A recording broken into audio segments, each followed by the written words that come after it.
गाढवं पाळण्यासाठी सरकार तुम्हाला तब्बल 50 लाखांची मदत देणार आहे। हे ऐकून तुम्हाला हसायला येईल, पण हे खरं आहे। जर तुम्हाला घोडे गाढव पालन सुरू करण्याची इच्छा असेल तर केंद्र सरकार तुम्हाला 10-20 नाही तर चक्क 50 लाख रुपयांची मदत करणार आहे। ही एक सरकारी योजना आहे ज्याचा फायदा तुम्ही घेऊ शकता। पण ही योजना सरकार का राबवतोय, त्याची गरज का पडली आहे, नक्की काय आहे ही योजना, कोणाला या योजनेचा लाभ घेता येणार आहे, थोडक्यात समजून घेऊया। तसं पाहिलं तर सरकारनं आणलेली ही योजना थट्टा नाही तर गाढवांची संख्या वेगाने घटते त्यामुळे सरकारनं ही योजना आणली आहे। यातून रोजगार आणि गाढवांच्या संख्येत वाढ हे दोन्ही उद्देश सरकारला साध्य करायचे। त्यासाठी सरकारनं राष्ट्रीय पशुधन मिशन योजनेत गाढवांचाही समावेश केलाय।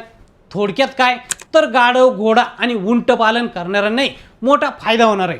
एवढंच नाही तर जर एखादं राज्य गाढव प्रजातीचं संरक्षण करण्याचं काम करत असल्यास केंद्र सरकार त्या राज्यांनाही मदत करणार आहे। देशात गाढवांची संख्या झपाट्याने कमी होते, ती 2012 पासून आतापर्यंत जवळपास 60% कमी झाली। 2019च्या पशुगणनेनुसार आता फक्त 1.23 लाख गाढवच शिल्लक आहेत। पूर्वी गाढव शेती, विटा, रेती, माती वाहण्यासाठी आणि वजन उचलण्यासाठी वापरले जायचे। आता मात्र यांत्रिकीकरणामुळे त्यांच्या संख्येत घट होते। आताच्या घडीला सर्वाधिक गाढव जम्मू काश्मीर, हिमाचल प्रदेश, राजस्थान, उत्तर प्रदेश, मध्य प्रदेश, बिहार, महाराष्ट्र आणि गुजरात तसेच कर्नाटक आणि आंध्र प्रदेशात आढळत आहेत। देशातील 28 राज्यांमध्ये गाढव आहेत आणि काही राज्यांमध्ये त्यांची संख्या फक्त 2 ते 3% राहिली आहे। आता पुन्हा थोडंसं योजनेकडे येऊ। सरकारला गाढवांच्या स्वदेशी जातींचं संरक्षण करायचं आहे, त्यामुळं राष्ट्रीय पशुधन मिशन अर्थात NML मध्ये गाढव, घोडे आणि उंटांनाही सहभागी केले। ही योजना 2014-15 मध्ये सुरू झाली। याचा उद्देश रोजगार वाढवणं, पशुजातीचं संरक्षण करणं, दुधाचं उत्पादन वाढवणं हाच आहे।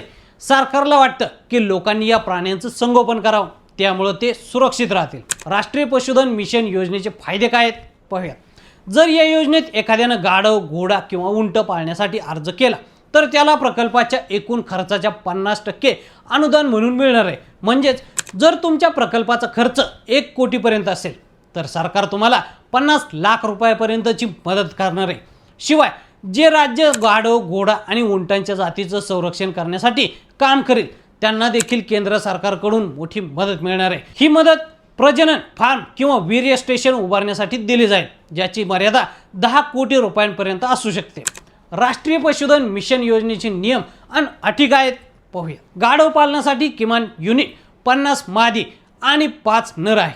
घोड्यांसाठी 10 मादी आणि 2 नर यांचे किमान युनिट निश्चित केले आहेत। उंटाच्या युनिट आकारानुसार 3 लाख रुपयांपासून 50 लाख रुपयांपर्यंत अनुदान दिलं जाऊ शकतं। ही योजना फक्त स्वदेशी जातींसाठी आहे आणि अनुदान 2 टप्प्यात दिलं जातं। पहिला हप्ता बँक कर्ज मिळाल्यावर आणि दुसरा हप्ता प्रकल्प पूर्ण झाल्यावर मिळतो। गाढविणीच्या दुधाला सरकारकडून प्रोत्साहन का दिलं जाते पाहूया। सरकार गाढविणीचं दूध आणि त्यापासून बनवलेल्या उत्पादनांना प्रोत्साहन देते। गाढविणीच्या दुधात पौष्टिक घटक असतात, ते त्वचेसाठी उत्तम असून रोग प्रतिकारक शक्ती वाढवतात।